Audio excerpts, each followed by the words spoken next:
Allahın salamı olsun değerli izləyicilərimizə. Hər vaxtınız xeyirli olsun.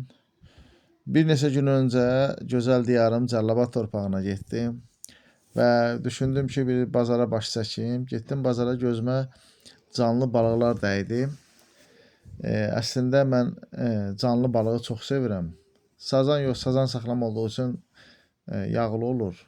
Karp balığını çox bəyənirəm və ondan bir neçə kiloqram aldım, gətirdim evə. Onları qəşəng hazırladım, təmizləndi. Sonra bir hissələrindən çərtirəm ki, onların içinin sümükləri də, xırda sümükləri də bişir, qəşəng bişir. Və sizə bir söz deyim də, əvvəldən görmüşük ki, balığı unlayıb qızarırlar. Amma mən yeni üsulla, öz ideyamla yağı dağ eləyib, içinə biraz duz əlavə eləyib və balığı düzürəm. Balığı necə qoyursan tavaya, elə də götürürsən. Yəni yapışma söhbəti olmur. Həqiqətən karp balığı çox ləzzətli, çox dadlıdır. İnşallah siz də alıb sınayarsınız, görərsiniz. Və tavan dediyim kimi duz səpin. Balıq necə atırsınız tavaya, elə də götürürsünüz. Yəni təbii halda bütöv şəkildə götürürsünüz. Karp balığı həqiqətən çox dadlı balıqdır.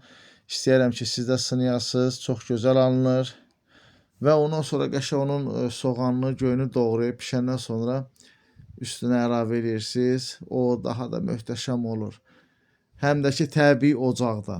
Ocaq yeməklərini mən çox bəyənirəm. Əminəm ki, çoxlarınız bəyənir ocaq yeməklərini. Çox gözəl alınır.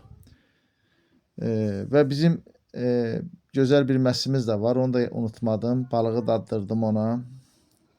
Allah sizdən razı olsun. İnşallah siz də yoxlayın, dadına baxın bu karp balıqlarının. Təşəkkür edirəm hər kəsə. Yenə də sizlərdən ricam odur ki, göz haqqınızı halal edin. Allah sizdən razı olsun. Təşəkkür edirəm. Abunə olmağı unutmayın. Minnətdaram, var olun.